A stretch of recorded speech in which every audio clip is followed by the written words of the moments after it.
topic regarding this idea of having artificial intelligence and how it is going to impact, the future. So, as Sabih mentioned, that I'm very much interested in pure and applied both sides of AI. From basic or from pure side of AI, very much interested in seeing that how AI is going to implicate basically the economics, power, and the politics of the future. Because I'm that kind of a person who has been with AI, I think, for last 18 years. I've been working with AI right from after my graduation, after 1999, and then I started working in AI. So for me, AI is not new. For me, AI is something which has become very much mature, and it has came out of the lab into the real world. So what a small introduction that as Sabih has mentioned, that I'm already working in the area of quantum computing with reference to AI, robotics, and I'm not working in pure AI. Rather, I'm working in the area of artificial general intelligence. It's a strong AI concept. I'm trying to build a general intelligence using building blocks of traditional AI. So it's more like a hybrid approach towards artificial intelligence. So right now, my area of interest from pure AI side is to understand intelligence, and then to model consciousness, because my PhD is basically in machine consciousness. And the idea of machine consciousness is this, that how we can actually design machines which are actually aware of the things which they are processing. Like it's not merely saying that see out or print have to do this or do that. So even if a machine is going to print something out or a message for us, will the machine be able to understand, or will be able to recognize that what it is really doing? As we know that what I'm doing right now, I'm aware of it, and I can actually justify my doings at this time one way or the other way. So that is the dilemma which actually have been poking me since my days of graduation. And then the issue comes about ethics, that if a machine is intelligent one way or the other way, so how we can actually ask our machine to behave ethically under the given circumstances, when it is not application-based AI, rather it's a general intelligence. And for all those things, we need to have some kind of knowledge modeling and all those things. So this is my, from scientific curiosity or from basic research point of view, and then from applied side of view point of view, I'm trying to, trying to bring all these concepts all together into narrow AI, robotics, for designing and building intelligent for industrial systems. So this is what I'm trying to do nowadays. So one of the demonstrations that what I'm doing right now, what we have achieved, which is based on machine consciousness, cognitive modeling, and all those things. So we're just simply asking our agent to give me a glass of water. So from taking the request all the way to the task planning and understanding what's happening in the environment, what to do and what not to do, and all those things have been carried out by the agent itself. So this is one example what we have done so far, one of the examples, right? So in this example, there is no context. If I'm going to ask my system that, okay, I'm feeling thirsty, or I'm having an itch in my throat. So this particular example, in this particular example, this Neha is the name of the system is Neha. So Neha is not going to do anything for me. But in the other example, which we have recently done, is that if I'm going to ask that or something like that, so which we have designed. So these are like two videos just to give an idea that we are doing practically, we're doing work in the field of AI.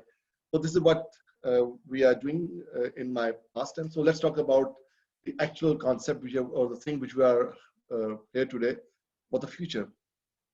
So if you ask me that, what do I think about the future? It's something like this. This is like a video clip from a movie called Star Trek back in 90s. So this is the android and this is the captain. So this is the engineer who is trying to reverse engineer that android and the android. And the captain is not allowing it because the captain says that you can't do it because data is sentient. It has consciousness, it has awareness. It's as like as a person as we are. So you cannot simply reverse engineer a person. So it's a very, ethical, philosophical debate going on back in 90s in a sci-fi movie. So this is the kind of future which we're looking at right now. And you might be thinking that, oh no, this is another sci-fi concept that one day machines will be fighting for their rights. So having said this, why I'm saying this, because the idea is very straightforward and simple, that in future, there is no future for humans anymore. Before giving any comment to my words, that when I said that there is no future for the humans, so I'm going to justify this phrase of mine by the end of the talk. So before justifying this phrase, first thing which comes in your mind that, okay, once again it's a fiction. Once again it's a thought. If you are somebody who is listening to my talk, is from an industry or is writing a programs in AI at the front desk, they might be saying it's not going to work. My dear, it takes around 40 to 50 years for a concept or fiction to transform into an academic research. And then in academia, that concept takes around 15 to 25 years to become mature enough to be liquidized for the industrial purpose. And then the industrial in the industrial paradigm, it takes around again 15 to 25 years that a particular a consumable product comes in the market, and that product has only life span of 5 to 8 years. If that product is going to make business, then the thought is going to prevail for next 40 years. Otherwise, the things will back to square one. So yes, what I said is right now a thought, a concept that there is no future for humans. Just let me illustrate this thing with the help of example. Back in 80s, when I was in my school, time, there were cartoons called Centurions, and in these cartoons, the idea was this thing that there's a quantum teleportation from the space, and the heroes or the main characters of the cartoons, they get their very specialized uniform gadgets from the space, directly teleported on their body, and these suits are actually integrated with the human brain, and they take instructions directly from the human brain, and according to the will of the human being, the suits actually react. So that was the perfect ideology given or thought or fiction back in the 80s in the cartoon, which were talking about cybernetics, basically the integration of humans and machines one way or the other way. Then in academia, way back 15 years back, this particular guy over here, Dr. Ray Kurzweil, Kevin Warwick, he got himself operated 15 years back and placed a penny-sized microprocessor in his arm, bypassed through his nervous system, and there is a USB port over here behind this gadget. So this gadget is placed, is actually coupled with the brain of this guy through a USB connection over here. So the thoughts of this person are being translated by a neural processor, and then they are actually transmitted to the devices. It's the implementation in the academia of the ideas which were in those cartoon Centurions back in the 80s, and then Elon Musk came into the scene and started about commercializing the idea to that neural link device which he is talking about these days. So everybody knows Elon Musk, but nobody knows Kevin Warwick. So that is the point, because most of the people, the the community never looks at what's happening in the academia or what's happening in the philosophical or sci-fi thoughts. They are always interested in that what is the next product which industry is going to launch. So everything is interconnected. So when I said that there is no more future for the humans, it's a thought. Then now I'm going to prove that what's happening in the academia and how the things are going to commercialize in such a way that you will, at the end of the day, you will say, okay, fine, there is no more future for the humans on planet Earth. So economics, as I said, that economics, the entire human society is based on the economics, one way or the other way. Whatever we are doing, even if today we are gathered for having this futuristic talk, there is some kind of economical implications we are looking at, implicitly or explicitly. So what Saudi government has done is this image over here. You can see it's an image of a conceptual city called Neom, which is being funded by Saudi government. So on top of the slide, you can see industrialization and commercialization. So I'm just starting from what's happening right now today, and then I'll map these concepts with the future. So right now, Saudi government has funded $500 billion for the establishment of this new city called Neom, and they expect that this city is going to be the city of machines, the city of robots, where the population of devices or the intelligent machines is going to be larger than the population of the human beings living in the city. Now imagine the economic cycle of the city when the city is entirely governed by machines. This is the first glimpse of the future. Just think of it, that the entire transactions are digital. The entire transactions are carried out by machines for the machines. A city for the machines, built for the machines, living entities are machines. The transactions carried out by the machines. The entire autonomy is given to the machines over here. This is the conceptualization which is like made by the Saudi government, and they expect by 2025, 25% of the work will be completed. Then we already know that we're talking about Industry 4.0 right now. Okay, Industry 4.0 is a pretty much old concept. Now the people are talking about Industry 5.0 and 6.0, but unfortunately Pakistan has already skipped 3.0 and 2.0 overall. So our industry is right now at Industry 1.5. So that's why we're talking about 4.0. But I remember last year when the COVID was not there. So in University of Lahore, there was a talk. After my talk, a lady came to me and she was Italian. She asked me, Wajahat, are you still talking about 4.0 in Pakistan? And that was such an embarrassing commission for me. I told her, yes, I know the people are working on Industry 5.0 and 6.0 is already in its way of commercialization. But we have our own limitations. That's why we're talking about Industry 4.0. So when we talk about Industry 4.0, on the other hand, the Pakistan government is talking about knowledge economy. And they are talking about putting projects which are fruitful for knowledge economy. But the missing piece over here is this, that with the advent of the progress in Industry 4.0, with the progress in Industry 4.0, the entire economic paradigm has shifted from knowledge economy to circular economy. I'll just explain what is circular economy. And from linear engineering to circular engineering. So what do we mean by circular engineering or circular economics?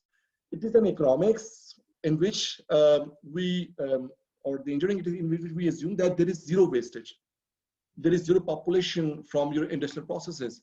It means that if you're talking about developing a new material to manufacture a mouse, for example, then that material must be having the specification in such a way that the entire material can be reverse engineered or recycled into something new. And the joke, that material must be eatable, just for the sake of understanding, in order to recycle it. So how can we design such materials? How such engineering can be performed? So the only way to do it is to put Industry 4.0 as per its definition and to its entire all bits and pieces in such a way that AI is the central thinking component and helping you guys to develop, to formulate new materials. So this is what Industry 4.0 is all about. But whenever we talk to the people of when Industry 4.0 comes in, they say, okay, put IoT over there, put cloud over there, put robot over there, and we have Industry 4.0. This is not Industry 4.0. Industry 4.0 means that the customer has the full control over the processes. One way or the other way, yes, cloud, IoT, robotics, AI must be there. AI must be the central controller over there. And all the decisions must be taken in consultation with the AI, plus the product designing, the material designing must be carried out with the help of AI. So this is what Industry 4.0 and the later ones are all about. So it means that if such thing is going to happen, and these circular materials or the circular products are going to be produced, it is expected that by 2025, $13 trillion industry is about circular products. So it's a huge impact on the economic cycle. Already, we are looking at there are a number of jobs which AI is going to snatch from you guys. If you're looking for your career in transportation or retail salesman, all the way to lawyers. Okay, I've mentioned lawyers because lawyers, yes. I remember that in year 2007 or 6 or 8, I think, if I'm not wrong, of the year, and there's a system called ROSS, ROSS. It's a lawyer. It's an AI-based lawyer, which was hired by a Boston legal company. So the word over here is hired. So what do we mean by hire? It means that you are going to pay for the services. It means that that company has hired an AI system for the legal consultation, and they are paying it against the services which they are taking from that system. Okay, fine. It's not a subscription, because when we use the word hire, means that that particular entity has the rights. And if you're going to violate those rights, you are going to be in trouble. So that is the point over here, that a number of jobs are already squeezing, and AI, due to the mention of self-driving cars and all those things, jobs are going. So once again, an impact on economics. Okay, fine. If that is the case, and if you are hiring a machine for a job, if you look at this picture over here, the picture of a lady over here, it's a machine. It's a Sophia. I hope most of you guys are already aware of Sophia, that Sophia has a citizenship in Saudi Arabia. So what do we mean by a citizenship? If you're going to give a citizenship, it means that they have some rights over there. I started my talk with the word rights for a machine. And you see right now you are already witnessing that the fiction of 90s is actually on its way to become a reality of the future by giving Sophia the citizenship, by hiring Ross. Plus, Sophia is also working as a chief human rights officer in an organization called Singularity Hub. So we have two examples, so Sophia and Ross hired. So what do we mean by hire? It means that we're going to pay them. If they're going to earn out of the services which they are giving to us, then the question comes, who will pay the tax in the future? So there is a new concept emerging in economics which simply says that, which is called universal basic income. The idea of universal basic income is that if we are going to tax robots for their services and their earnings, then that taxed money is going to be circulated back to the human beings. So Finland has already, started this idea of universal basic income, and Finland is already given $640 a month, no strings attached whatsoever, under the project of universal basic income, just to see like what are the implications and impact. India in 2017 has already passed the bill from the parliament on this idea of universal basic income. So I have been talking around in Pakistan at so many forums, but still we are not serious about this idea of universal basic income. We are simply saying that, okay, fine, when the time will come, we'll see. I don't know when it's going to come for these guys. So power. So the entire economic cycle is changed from knowledge economy to circular economy. The taxation model is being formulated from taxing human beings to taxing machines and giving back to the human beings in some kind of framework called universal basic income. So when we talk about power or warfare, it's a very interesting concept. Back in 2005, there's a movie called Stealth. Okay, instead there was an aircraft, Addy, which was run by quantum computers and was intelligent enough to formulate their own missions and all those things. So the idea is simple: your machines are going to fight my machines. That is what the new warfare we are looking at, or we call it a sixth generation warfare. So in this case, already, I'm not sure how much you guys are familiar with the US fighter craft F-35. If you Google it out, you will see that when F-35 was in the development phases, the fourth prototype was also dismantled because the fourth prototype of F-35 was intelligent enough to formulate its own mission, or in a matter of speaking, it was self-aware.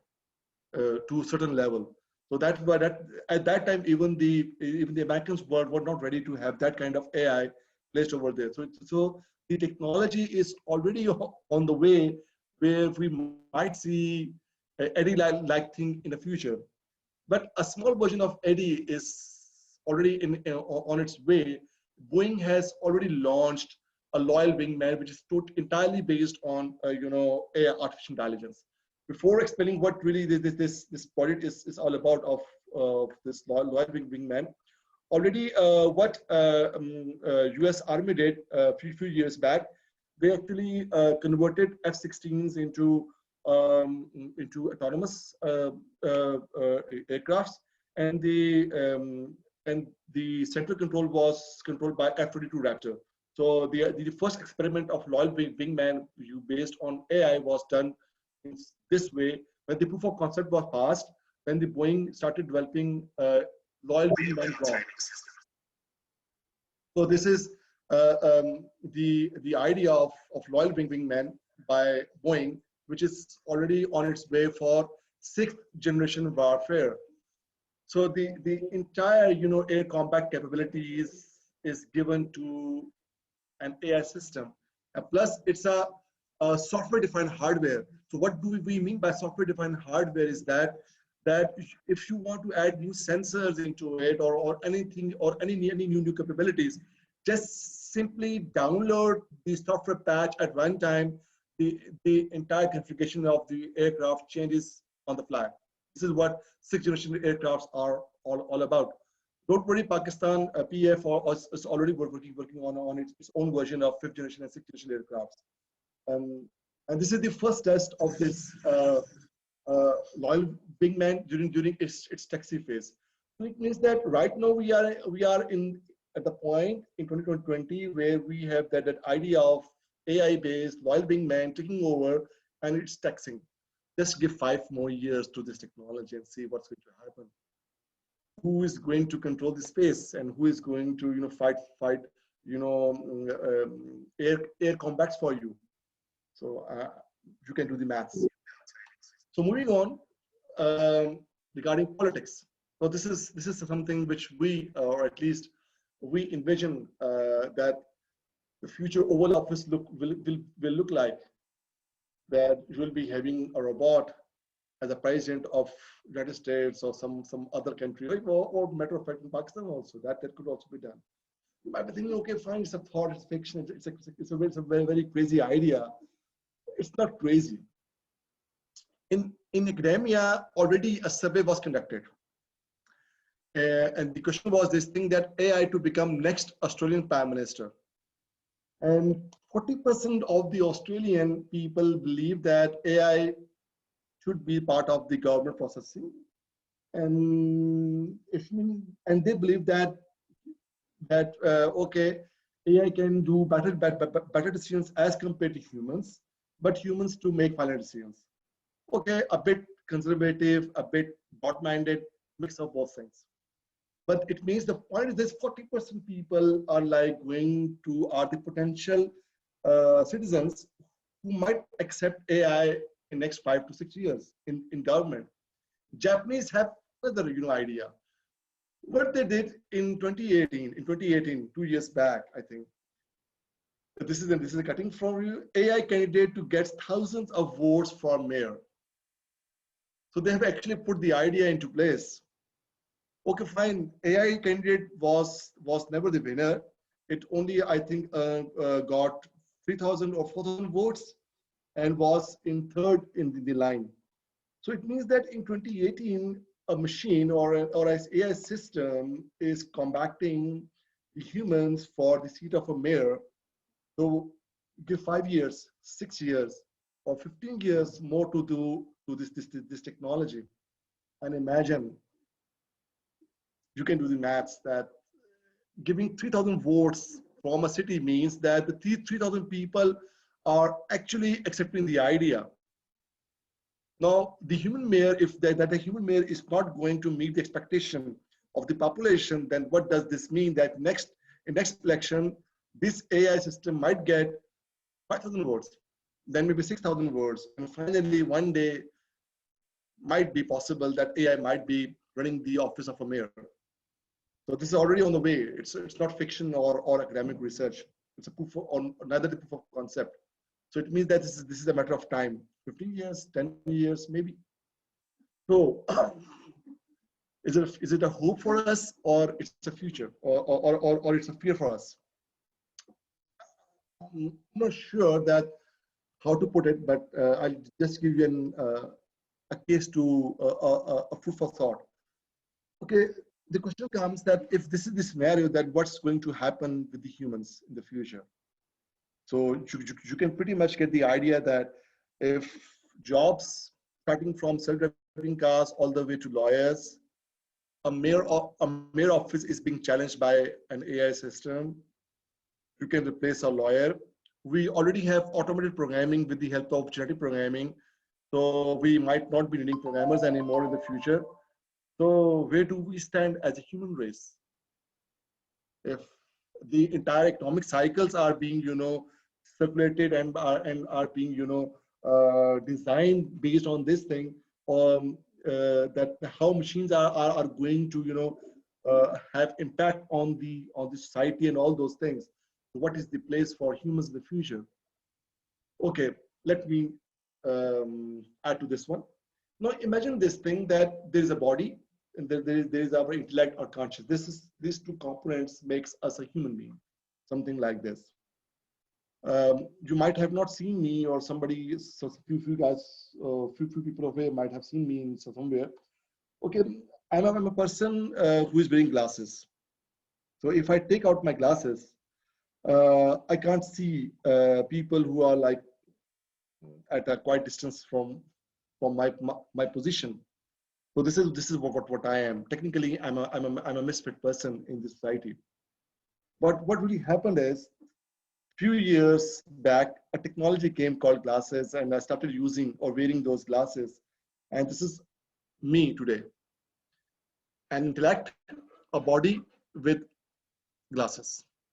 Plus, with this thing, having said this thing, this means that in future, I'm going to have wearing another technology, and then another technology, then another technology. So what really the technology is doing, the technology is actually redefining me. And the day will come then when I'll be, encapsulated within my technological and human body. This is something which we called in AI as human version 3.0, transhumans. We are no more humans anymore. We are being transcendent from human body to human version 3.0, where we are actually tightly coupled with our technological counterpart, with our body, and with our natural intellect. So now we have two kinds of intellects. First one is my natural intellect, and the second one is the intellect which is I have actually inherited from my technological counterpart. So is that really possible? the same slide which I started in the beginning, that neural link thing, this particular guy, he is the first human cyborg into neural link, which means that this technology will allow us to integrate ourselves with the machines. So you won't be needing Google, so sorry, you won't be needing keyboard or keypad to Google anything. Google is in your head every time. You just need to think of it. You won't be needing to have to grab mobile phones or to install WhatsApp, because the entire mobile phone SIM is in your head. So instead of talking about Internet of Things, we'll be talking about Internet of People. Everybody connected with each other. So this is which means the very definition or the concept of being human is going to be rewritten in such a way that the human part with machine part integrate together. Okay, is it really possible or not? Do we have a roadmap for this thing? Yes, we have a roadmap for this thing. This roadmap is called singularity or technological singularity. So already we are following this roadmap. So this is the US government's roadmap for transhumanism, and already the things are have moved from fiction or thought to academic and industrialization. This is the version which Russian government is, or the Russians are following, which is based on the achieving immortality through holograms like avatars and so on and so forth. So both tracks are on the way. Once again, it's an academic research plus industrial, both things going on. So this is the entire roadmap which we're looking for the transhumanisms. Artificial intelligence is just an enabler. We have robotics, we have nanorobots, nanotechnology, biology, biotechnology, merging with biology in order to create enhanced humans, and then integrating those enhanced humans with the machines. And this is what I'm going to be, if I'll be having that kind of lifespan by 2065, a transhuman. In same case with you, because we'll be integrating with the humans one way or the other way. That is why I said humans are not going to have future on planet Earth. I never said this thing that humanity is not going to have the future. Yes, humanity will prevail, but as cyborgs, as human cyborgs, because we'll be integrating with the machines one way or the other way, whether you like it, whether you like the concept or not, because this is the only way forward which we are looking at. Because human intellect has their own advantages and machine intellect has their own advantages. So in order to harness or to exploit both capabilities, this is the only suitable way which we are looking at right now. So if that is the case, then the question comes that who is going to regulate our machine counterparts, and who is going to dominate and who is not? Or a matter of fact, if you are simply a machine, so which means that the future is for two entities. Either you are an intelligent machine or you are a cyborg. So the question comes that who is going to regulate these machines? So you can't regulate anything unless and until there is a fear of death. So will these machines be having that kind of, but the awareness that they can feel the fear of death? One cannot feel the fear of death unless and until they don't experience the death. They are not alive. So there is another domain called artificial life, which is wet, hard, and soft. In wet artificial life, we are talking about, creating bacteria, viruses, microbes, and all those living organisms with the help of computers. And then we have this idea of hard artificial life, where we are trying to design robots having the essence of life one way or the other way. And the soft versions are software-based versions. So the question is this, that how can a machine die unless and until there is no conception of birth? And birth is something which is either through a process of making or through self application and all those things. So it's entirely a new concept. So in artificial life, I'm not sure that whether you can hear the video. I'll translate this thing. So over here, it's a new sketching which I'm going to share with you, in which the entire genome sequence was written by AI for a new kind of bacteria. So what these guys have done over here is that they have written the entire DNA sequence, or the right word is the genome sequence, with the help of computer system. So the parent of the cell is a computer system. The parent of the cell is a computer system because it has provided the genome sequence. So once the genome sequence was given, the biologists, what they did is they went into the lab. They actually extracted the DNA from a bacteria, and they placed the newly formed DNA in that bacteria, whose genome sequence was written by a computer system. You know, this is same this is the same framework which the Frankenstein monster was having, but the scale is different. So over here, once the DNA was injected, it did what it does, started replicating itself. What does this really mean for us? It means that we can now actually synthesize a DNA in a lab whose genome is created by a computer system based on our requirements. So it means that you are trying to synthesize the conception of a life in terms of artificial life, one way or the other way. Moving on. Okay, now where will this end? So is there end to this entire idea of making artificial life, artificial intelligence? And if right now we are at the point where we are trying to synthesize machines one way or the other way, so what's the future for us? How it's going to end? Okay, life was given to us on planet Earth. Why are we on this planet Earth? A very basic question. Are you guys here to work for 9 to 5, to do all those repetitive tasks, or doing all those boring programming structures, or doing all those money counting, or whatever you do all the day? It's a repetitive task, one way or the other way. So why? Moth, I don't think moth is like something which is everybody is going to face. Let me answer this question. Why we are here? The entire evolution, if evolution was right, started from the basic idea of a single cell, and we went all the way to the humans. Now the question is that where is this evolution right now?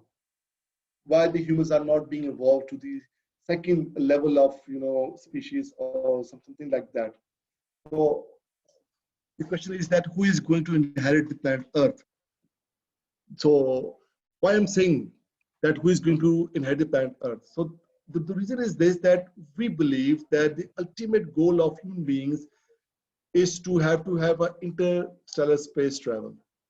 You might be saying that how it is possible, or why we are talking about such things. That I believe most of the people in my audience are Muslims, so I'm going to refer some verses from Holy Quran. Allah Ta'ala फरमाते हैं कुरान में कि ऐ जिन्नो इंस अगर तुम्हें कुदरत हो तो तुम जमीन और आसमान के किनारे से निकल जाओ, पर तुम निकल सकते नहीं इल्ला बिल सुल्तान, और जब तुम निकल जाओ तो फिर तुम पे बेदुआ आंख छोड़ दी जाएगी. So in this verses from Holy Quran, it's an invitation for a space travel. And how to do it, there's a hint that you will be needing a force, the extreme force. And there's a limitation also, that there is a point in your space travel when you are not going to cross a barrier. And that barrier is the point when you cross it, your metallurgy is not going to sustain the cosmic radiations and all those stuff which is happening in that part of the cosmology. So it means that there is a limitation, or there is an extent to our space travel. So if we are going to travel, then who is going to look after our day-to-day matters? Who is going to crop? Who is going to do agriculture? Who is going to look after our economics? So that is the point which at least I think, or most of the people think, that is the point where we'll be needing AI strongly as compared to the we need right now. Secondly, from scientific point of view, physics is looking for the fundamental particle which has created the entire universe. Biology is looking for the central dogma, which actually helps us to translate that how genetic information is translated into proteomics and all those functionings which we perform on our daily basis. So every science is trying to look at a very basic fundamental construct. So what really computer science is looking for, how AI is going to help us over there. So most of the people think that computer science is all about developing application and all those things. My dear, these are applications. These are computer applications. This is not science. When we talk about science, science means that computer science is all about the science of computation. And the computation is something which is performed on a substrate. And science will always have its roots in nature. So it means that today we are talking about this thing that if the Big Bang has really happened or it has happened, so how the Big Bang was calculated? There was a substrate for making the precise calculations. So where is that substrate? Can we replicate this kind of substrates to enable us for doing that kind of computation which we have actually dreamt about, or which the real artificial intelligence would be needing? So this is what we're looking at for the designing of a computation substrate. Harvard University is already working on this area of actually understanding that how actually nature is computing all those things. Why the Earth was actually placed in this solar system precisely at the distance where the gravitational force is 9.8. The question is this, that why 9.8? How it was calculated? Why the planet Earth is computing 9.8 gravitational force? Can we modify it? Can we change it? Can we program the entire universal constants? Can we probe what's on the other side of the walls? In order to do this, we need a planet-sized computers, which is only possible with the help of quantum computing. And we have already achieved quantum computing to certain quantum bits. IBM, Intel are already all over there. So by 2199, we are expecting that we'll be in the position to program mini universes. We'll be having a planet-sized computing, which will be helping us to probe on the other side of the wormholes, the X generation communication devices, the intelligent probes will be needed to translate unknowns from that unknown regime with the help of all those computation substrates. So there is no end to it. There is no end to it, because as far as your thoughts can go, it's just the beginning of something very profound and very exciting. If we look at that, how artificial life, artificial intelligence, machine consciousness, and all those things are going to implicate the scientific and the technological frameworks. So industry, yes, they will always get something out of it. They will always get something out of it to run the socio-economic structure. But from scientific curiosity or from philosophical point of view, I'm not sure, but I'm very much interested to see that what is on the other side of the wormhole, one way or the other way. This is how I think the future is going to be look like. Thank you very much, Jazakallah. So I think I can take questions now.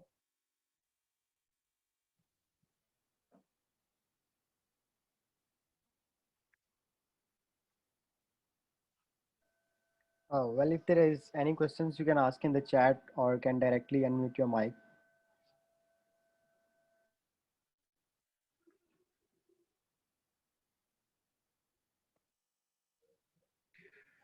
I actually have a question. Please. My question is that, I mean, we're talking about AI and how it's improving, and ultimately it will become the decision maker. But how can we be sure that whatever decision it makes will be for the better of humanity if we do give it consciousness and free thinking? if AI reaches that point, then it might also decide that humans are not necessary, you know. So uh, I mean, if like we, how can we make sure that AI will work for us and allow us to progress ourselves? It might think that we're actually the hindrance for its progress. Ji Abdullah Jafar, it's a very nice question. So I have multiple answers for these questions in the favor and also in the rejection of the idea. So I'll be sharing both concepts because I'm not in the position to dictate any school of thought over here. So I can just simply share that what are various possibilities, right? So if hypothetically speaking, for the sake of discussion, hypothetically speaking, if artificial intelligence becomes is intelligent enough to take over. This is the concept which we refer to as intelligence explosion. So in artificial intelligence, we have a concept called intelligence explosion, where we debate on this thing that even if we place a kill switch in our machines, and the way the AI is going to achieve autonomy through human beings, and the way evolutionary hardware, it's an entire a new field, evolutionary hardware and evolutionary computing is taking over, then there's a possibility through the course of evolution that even that skill switch which was placed in past might not be as functional in the future for those machines. So in that case, the machines are not going to be in your control. Having said this, this brings us to another part of the discussion, that will they take over? So taking a paragraph from the theory of evolution, which simply suggests that survival of the fittest. It means that there are now two races, a human race and a silico race, or silico sapiens. So we call it them silico sapiens, and we are Homo sapiens. So two races. So whichever is the fittest is going to survive. So this is one of the way to look at the things.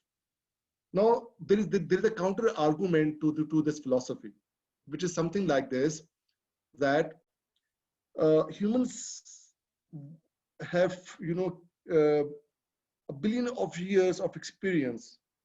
So if I'm talking about AI today, and you're listening to the idea of AI, and you're asking this question, it's not only the lifespan which we have spent on this planet Earth. If I'm having an age of 40 years, so this is not 40 years of experience. It's a billion years of experience, which has been transferred to me through that my genetic memory. The first thing is this, that I have a more evolved state as compared to machines. Okay, fine. One can argue on this thing that we are designing the machines, so machines are going to have a head start. So that is why we're talking about cybernetics, where we are trying to eliminate the difference between the goals for machines and humans when we are going to be integrated as a cybernetic organism, which we call cyborgs or cybernetic humans or cybernetic machines. This will actually eliminate the difference. Why? Because machines will be having a human counterpart and humans will be having a machine counterpart. Yes, one can debate on the ethical dilemma or the religious dilemma on this, because I was 2 years back, I was also invited by Jamia Sharfia to have discussion on this very subject.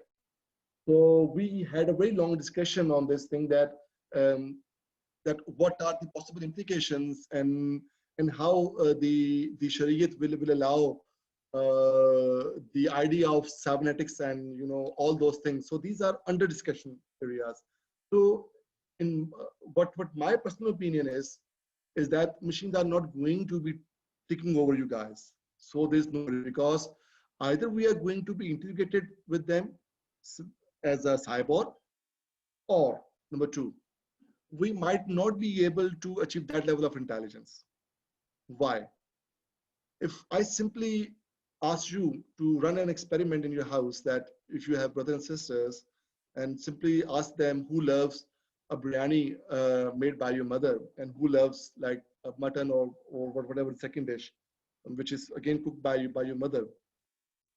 The children of a same mother, of same parents, will be having two different opinions of the food cooked by their own mother, which means the unification up to that level of synergy is not possible in human designs. We cannot be, we will never be able to unify or come to a point where we are going to have a single, AI design for the entire world. So, which means that confliction in the design will never allow us to complete a general intelligence which would have that level of intellect. So I think that there is no worries, but still both school of thoughts are there. Right, Abdullah Jafar? Yes, Okay, thank you. Thank you. That answers my question. sure. Gee, anybody else? Sir, if you can see the chat, there is a question by Christian Bittel. Yeah, sure.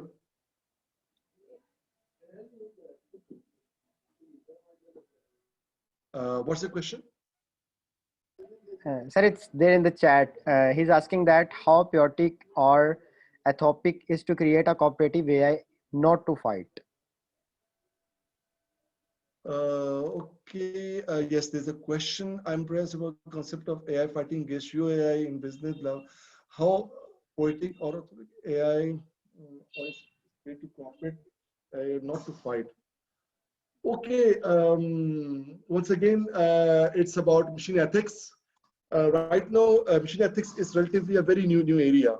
Right now, the very burning question is this, that whose ethics are we going to implement in machines? Or are we going to develop a new ethical framework for machines? Already UNESCO has formulated a draft for ethics in AI. I got the opportunity to be the part of that, team for Asia Pacific region. So that draft is pretty much, too rich in covering so many things, but which they are not covering right now is the religious dilemma which might occur, or to prevent AI from weaponizing. So I'm just simply going to say this, that it's still an open-ended point, and we don't have the discrete answer to this thing, that how we are going to make AI not to fight, because you can't teach a system, a learning system, or an autonomous system to learn this and don't learn that. Because if you're going to regulate its learning process, then there's no autonomy or no intelligence over there. So I think that it's still, a question mark. So I hope you got my message within the lines, right? So it's still a question mark.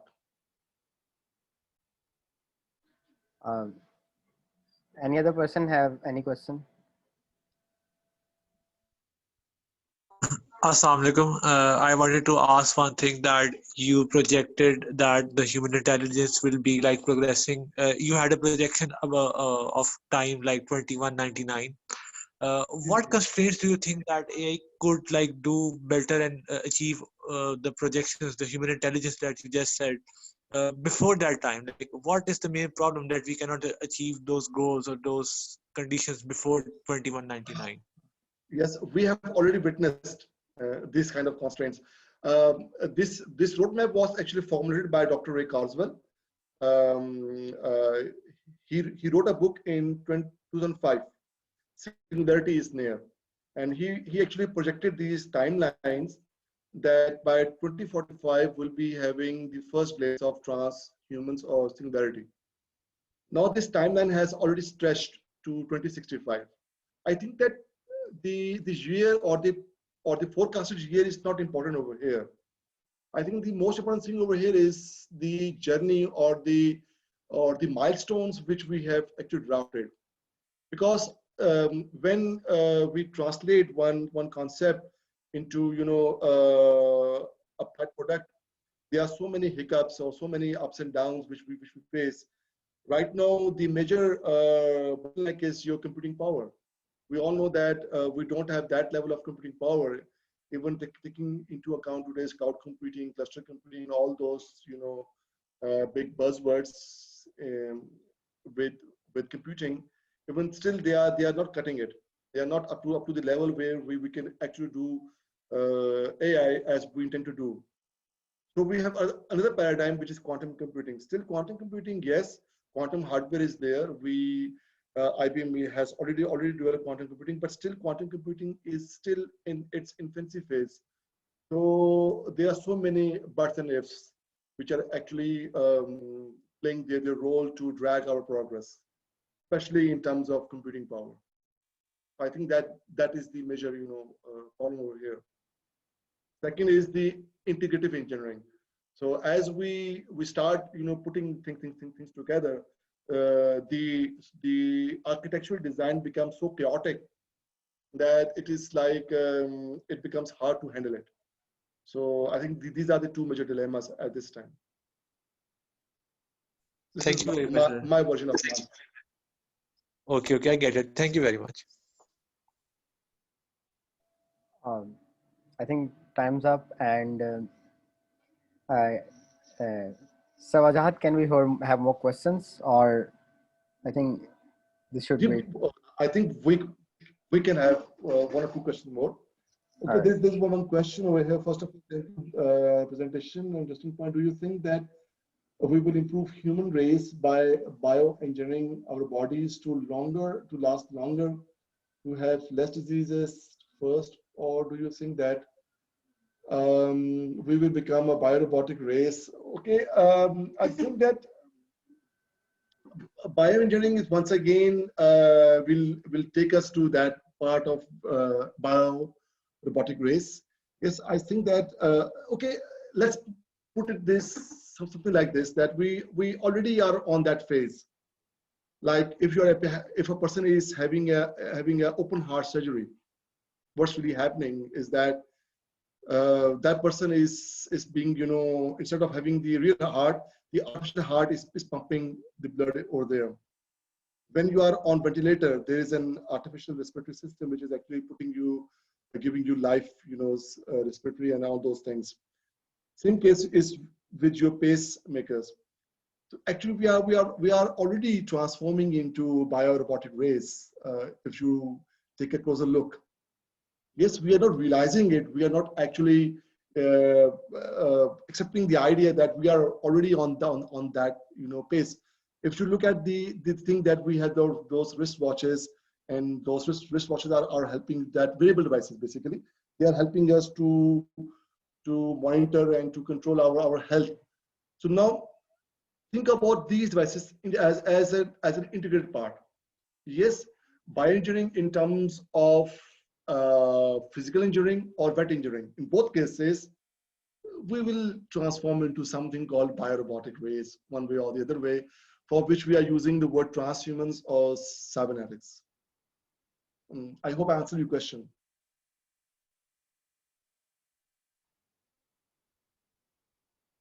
Okay, indeed, but do you think that our evolution will turn to remain humans or become better or more lasting? Okay,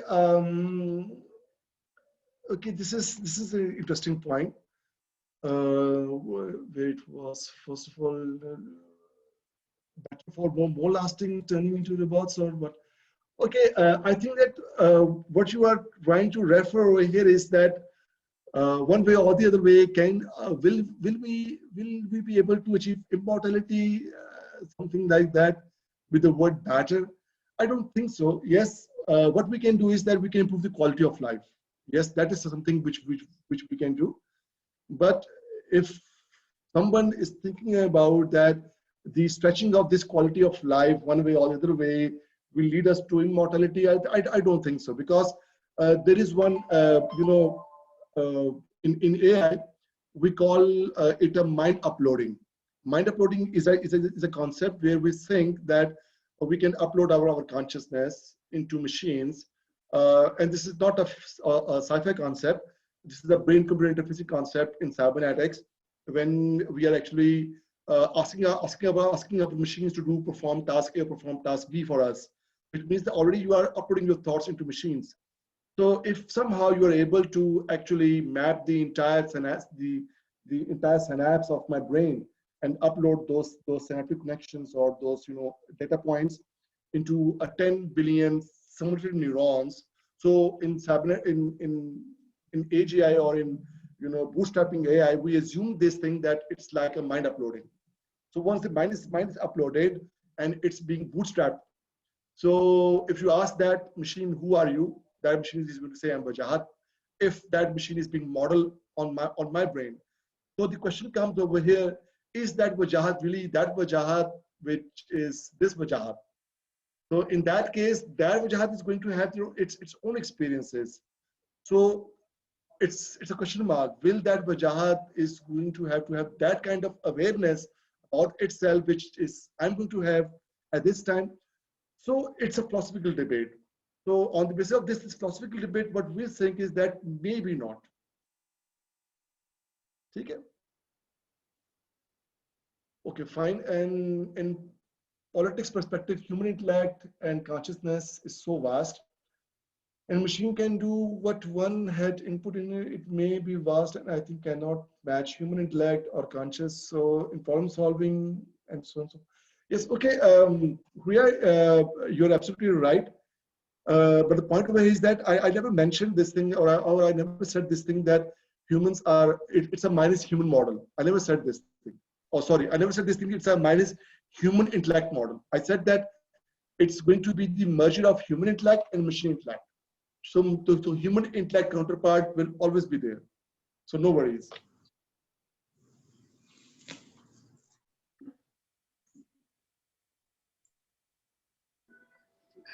I think there isn't any more questions. So can we just close now? Sure call.